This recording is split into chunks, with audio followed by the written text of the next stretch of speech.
ऊपर पढ़ने के लिए मेरे पिताजी का सपना है और मेरी इतनी उम्र भी हो चुकी, मुझे शादी वगैरह भी देखना है, सब कुछ देखना है। मुझे धमकाया जा रहा है कि आपको सुप्रीम कोर्ट में खींचा जाएगा, आप पर डिफेमेशन का केस होगा, ये वो पता नहीं क्या क्या किया। रो रो के एडमिशन करवाया तो अब तो क्या ही करेंगे, वो बिल्कुल मना कर रहे हैं कि कुछ करने की जरूरत नहीं है, आराम से घर बैठो। इसके अलावा शादी वादी करवा देंगे और इसके अलावा और कुछ भी नहीं करेंगे। बीएससी कर रही थी क्योंकि मेरे पास एक अटेम्प्ट बचा था, तो उसमें मेरा नहीं निकला। देन इन लोगों ने मेरे को बोला कि ठीक है, ये सेम रहता है, जो थोड़ा बहुत होगा वो अलग से कर लीजिएगा। देन बहुत कन्विंसिंग पावर इनके काउंसलर लगाते हैं, फिर मैंने ले लिया। मैं वो जॉब छोड़ी, मैं तो न घर की रही न घाट की रही, वो वाला हाल हुआ। सिस्टम से सवाल करना और उसको चैलेंज करना इंडिया में बहुत मुश्किल है, क्योंकि यहाँ पर वकील भी मिल जाते हैं पैसे से और आपको थ्रेट भी दिए जाते हैं। इनके साथ कुछ ऐसा ही हो रहा है, इनकी जुबानी से सुन लेते हैं क्या कुछ हो रहा है आपके साथ। एक्चुअली मैं इससे पहले भी मीडिया वगैरह को फेस कर रही थी, तो वो टीचर्स तक पहुंचाने के लिए तो हम मीडिया में आ रहे हैं ना। अगर आप सुन लेते, हमने बहुत सारा आपको मेल वगैरह किया था, वहाँ से सुन लेते तो हमें आज ये कदम नहीं लेना पड़ता। तो अब वो चीज होने के बाद ये मुझे पर्सनल मैसेज करते हैं, मुझे व्हाट्सएप के थ्रू मैसेज करते हैं। पहले टीचर्स करते हैं कि आप पर डिफेमेशन का केस होगा, सुप्रीम कोर्ट में चलो, ये वो पता नहीं क्या क्या। अब उनके लॉयर्स हमें मैसेज कर रहे हैं उन्हें, और फर्स्ट ऑफ ऑल तो उनके लॉयर्स को ये नहीं पता है कि एक लड़की को मैसेज करने का क्या टाइम होता है। आप किसी भी टाइम एक लड़की को मैसेज नहीं कर सकते, ये लीगल नहीं है। उन्हें पहले खुद मतलब लीगल क्या होता है और इलीगल क्या होता है उन्हें खुद सीखना चाहिए। अब मुझे धमकाया जा रहा है कि आपको सुप्रीम कोर्ट में खींचा जाएगा, आप पर डिफेमेशन का केस होगा, ये वो पता नहीं क्या क्या किया। अकेली रहती हो यहाँ, ये कर रही हो, पता नहीं क्या क्या। अब मैं यही कहूंगी, भाई अकेले रहना जुर्म है क्या, या लड़की होना जुर्म है इस इंडिया में, स्पेशली इस इंडिया में। लड़कियां अकेले नहीं रह सकती है क्या? तुम लोग अपने एडवोकेट को 2-3 हजार में खरीद कर मैसेज करवा रहे हो, तुम्हें शर्म नहीं आती है? अच्छा, एक सवाल आपसे जानना चाहूंगी, आप अकेले रहते हो, आपकी पर्सनल जिंदगी के बारे में, और आपके नंबर्स उन वकील के पास जो कैसे पहुंचा, क्या अनअकैडमी ने दिया है उन्हें? एक्चुअली मैं अभी हमारा रिफंड को लेकर बहुत सारा ग्रुप वगैरह बना है, तो ऑब्वियसली गद्दार तो होते ही हैं, तो हमारे ग्रुप में भी कुछ गद्दार भरे पड़े हैं। नंबर आज की डेट में शेयर होना एक मामूली सी बात है, तो वहीं से मिल गया होगा। और उसके बाद मैंने इनका जो भी ये करते हैं, मैंने अपने एडवोकेट से भी बात करा दिया है, तो अब देखते हैं क्या एक्शन लिया जा रहा है वहाँ से और हमारे एडवोकेट के थ्रू। एंड इनका सबसे बड़ा जो चीज है वो ये 24 आवर्स का जो ड्यूरेशन टाइमर लगा के मुझे व्हाट्सएप पे मैसेज करते हैं। 24 आवर्स के बाद इनके जो व्हाट्सएप मैसेजेस होते हैं वो डिलीट हो जाते हैं, जिससे बच्चा अगर पहले स्टार्टिंग में इनका स्क्रीनशॉट ना ले, इनका अगर कैसे भी सेव ना करे, तो बाद में ये क्या बच्चे के पास कुछ बच्चे, हाँ जी स्क्रीनशॉट लिए जी हुए मेरे पास दिखाएंगे सारा, हाँ जी। ये इन्हें अब थ्रेट दिए जा रहे हैं, देखिए ये कुछ मैसेजेस हैं जो मुझे लॉयर ने किए हैं, एंड यहाँ से पहले मुझे कुछ टीचर्स ने भी मैसेज किए हैं। अब इन टीचर्स को अपने भविष्य, अपनी जिंदगी की पड़ी है और हम लोगों की नहीं पड़ी। हम आप लोग के भरोसे आए थे और आज आप ही लोग हमें मैसेज करके डरा रहे हो कि ये होगा वो होगा। अगर आपके बच्चों के साथ यही सब कुछ होगा तब आप क्या करेंगे? तब भी आप किसी टीचर को, किसी एडवोकेट को लगा के मैसेज करवाएंगे? पूछना नहीं चाहिए। मैं जानती हूँ कि आप इस सिचुएशन में नहीं पढ़ना चाहती होंगी, पर आप भी बताइए, क्या आप जब यूपीएससी करने आई थी आपने इस पर भरोसा किया, अब आपको इसका जवाब वकील के थ्रू देना पड़ेगा और देना पड़ भी रहा है। कभी आपने सोचा था कि इस सिचुएशन में आप पढ़ेंगे और इसको फेस करना होगा? मैम मैं 10+2 के बाद आ गई थी, मेरा एज अब लीगली 18 हुआ है। इन्होंने ऐसे फंसा लिया बच्चों को, डायरेक्ट मेरा अवंतिका नेम से IAS अवंतिका रख दिया इन्होंने ऐसे। और इनके काउंसलर्स भाई फैमिली को फंसा लेते हैं कि हम IAS बन जाएगी आपकी, मान लीजिए ऐसे कर देते हैं, मान लीजिए आपकी लड़की IAS है, तो फैमिली है, नॉर्मल फैमिली है, आराम से फंस जाती है।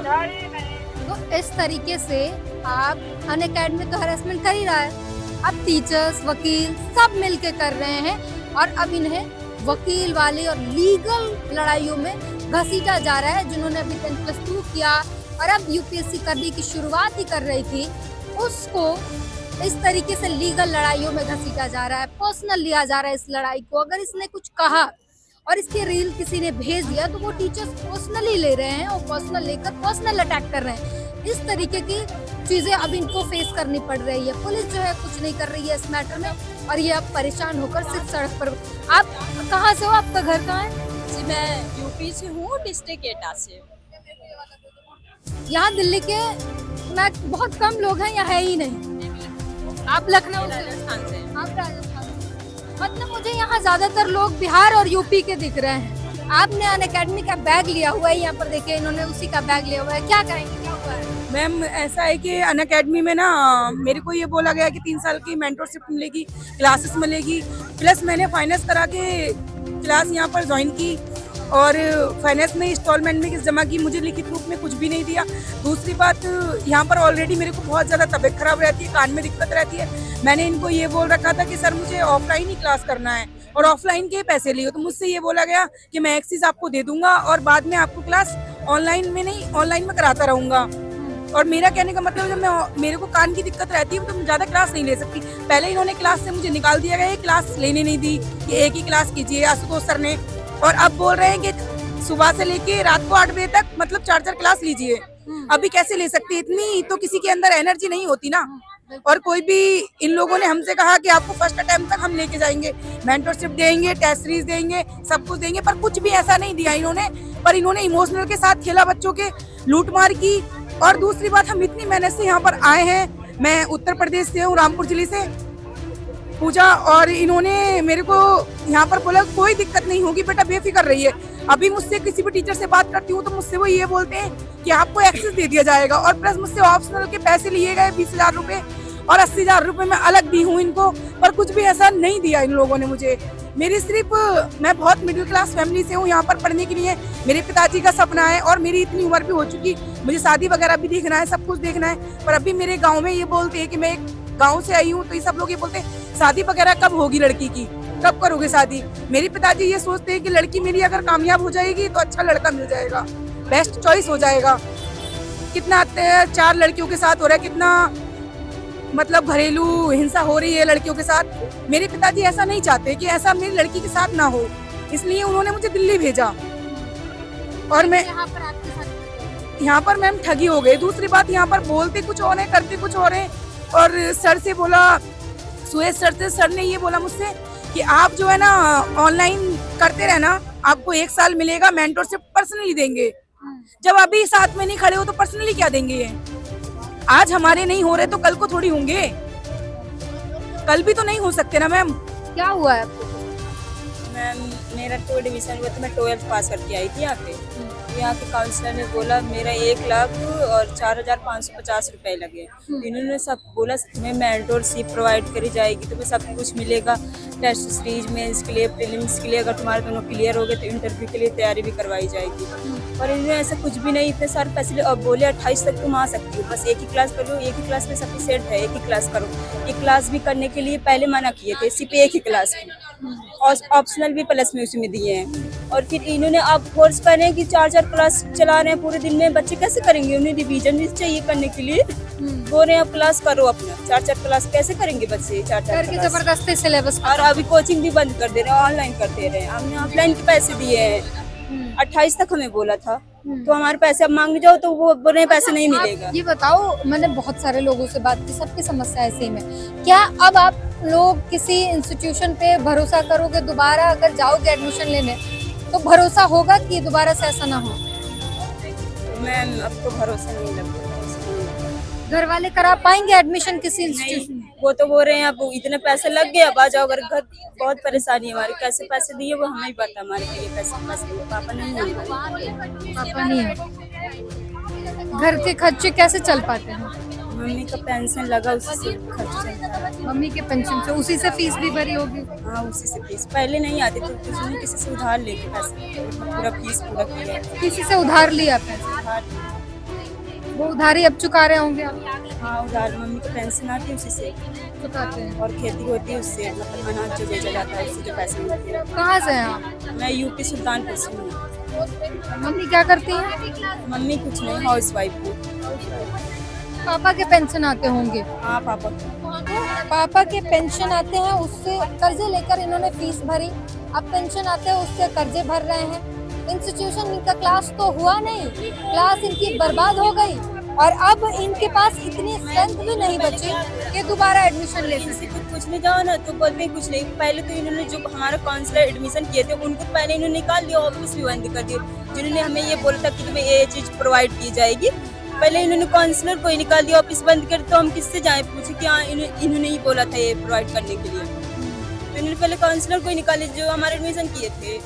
ये अनअकैडमी वाले सिर्फ फ्रॉड नहीं कर रहे, क्राइम कर रहे हैं, बच्चों को पढ़ने से रोक रहे हैं, उनका भविष्य खतरे में है क्योंकि इन्होंने कर्जे लेकर पैसे भरे थे और इनकी पढ़ाई नुकसान हुई। अब इनके पास इतनी स्ट्रेंथ नहीं है कि ये दोबारा वो पढ़ सके, दोबारा यहाँ रहकर वो यूपीएससी की तैयारी कर सके। इसका जिम्मेदार कौन है? इसका जिम्मेदार कौन है कि अगर ये अब नहीं पढ़ पाएंगी तो इसका जिम्मेदार कौन है? किसकी जवाबदेही बनती है अगर इन्हें अब घर बुलाया जा रहा है कि अब हो गया, अब हमारे पास इतने पैसे नहीं है कि तुम्हें यूपीएससी करा सके। फर्स्ट टाइम में बड़ी मुश्किल, फर्स्ट टाइम में भी इतनी रो रो के तो हमने इतने 12th क्लास में मतलब 12th क्लास होते ही हमने कॉलेज में एडमिशन नहीं किया था। इससे पहले हमने कोचिंग में एडमिशन किया था। इतनी कॉल करते थे कि बहुत ज़्यादा ही कि हाँ बेटा ऐसा होगा कुछ भी। यहाँ एडमिशन लेने के बाद उन्होंने आज तक तो कॉल भी नहीं करी है हमारे पास और ना ही पूछा है कि क्या मतलब कैसी पढ़ाई वगैरह चल रही है तुम्हारी। उसके बाद तो उनका कोई रिस्पॉन्स ही नहीं है।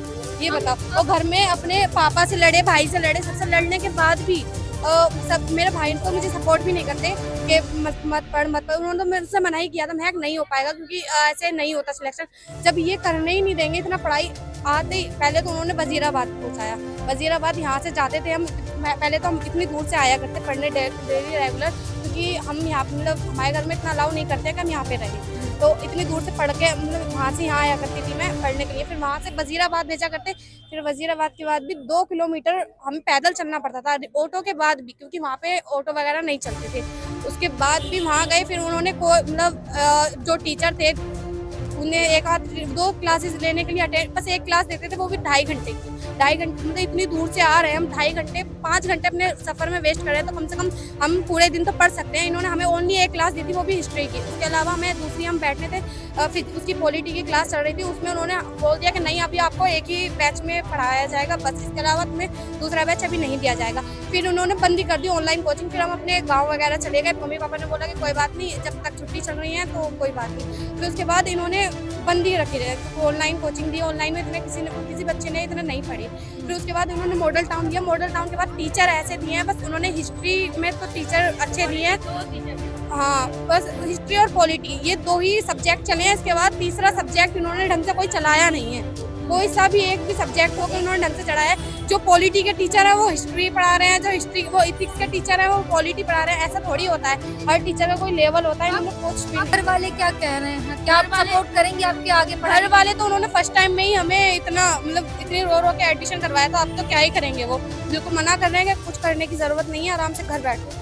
इसके अलावा शादी वादी करवा देंगे और इसके अलावा और कुछ भी नहीं करेंगे। वो लास्ट ऑप्शन है उनका कि वो ये बोल रहे हैं कि तुम्हारे बस की कुछ नहीं है, तुमने हमारा पैसा वेस्ट किया है, अब तुम्हारी शादी करवाएंगे। बस मुझसे बड़ी बहनें हैं तो उनकी हो चुकी है, बस मैं ही रह गई हूँ। अपनी लास्ट में मैं ही रो रो के 12वीं के बाद मैंने यहाँ तक कि अपने उसमें कॉलेज में भी एडमिशन लिया था। पहले मैंने एडमिशन करवाया था ताकि मैं पढ़ सकूँ, और अब जब मेरे घर वाले मुझे घर में ही नहीं रखेंगे तो मैं क्या, मतलब वो ये बोल रहे हैं या फिर घर से डायरेक्ट बोलते हैं शादी करवाओ। मैं शादी नहीं करूँगी तो मैं एक हिसाब से निकल भी सकती थी अपने घर से। मैं सोचती कि मैं पढ़ाई के लिए एक मतलब मेरा इरादा बना था कि घर में शादी वगैरह करवाएंगे तो मैं निकल जाऊँगी अपने घर से, कहीं दूर रह के पढ़ाई करूँगी। जब मेरे पास अब पढ़ाई का ऑप्शन ही नहीं रहा था, मैं क्या करूँगी बताओ, कहाँ जाऊँगी मैं, क्योंकि ना मेरे पास पढ़ाई रहेगी ना मेरे पास घर रहेगा। दोनों तरफ से हम घिरे पड़े हैं। अब हमारा रिफंड दे, कम से कम हमारा रिफंड दे देंगे, हम दूसरी जगह कोचिंग लेंगे, आराम से वहाँ रहने का सिस्टम देखें। जब पढ़ेंगे तो कुछ समझ में नहीं आ रहा, ना ही हम घर के रहे हैं ना हम कोचिंग के रहे हैं। अनअकैडमी ने इनकी जिंदगी बर्बाद की है। लड़कियों के लिए घर से बाहर निकलना, पढ़ना अपने आप में एक बहुत बड़ा संघर्ष होता है। उनको शादी का इतना प्रेशर होता है। आधी लड़कियां तो पढ़ाई इसलिए करती क्योंकि उनको शादी नहीं करनी होती है। कुछ लोग जेन्युइनली पढ़ना चाहते हैं, सपने देखते हैं, कुछ बनना चाहते हैं। उन सपनों को ऐसे लोग, ऐसे धंधे वाले लोग बर्बाद कर देते हैं और अब इनके पास ऑप्शन नहीं है। ये परेशान है कि अब घर वाले हमारे पकड़ के शादी करा देंगे, हमारे पास पढ़ने का ही ऑप्शन नहीं है। पहली बार हम लड़ के निकले थे और वो लड़ाई ही खत्म कर दी है। और ये सभी लड़कियां जो है अभी परेशान है। किसी का पति जो है ऑटो ड्राइवर है, टैक्सी चलाता है, उसने अपनी मुश्किल से जो पैसे कमाता था उसने भरे और पढ़ाई की, सपने पूरे करने की कोशिश की, उसको इन्होंने लूट लिया।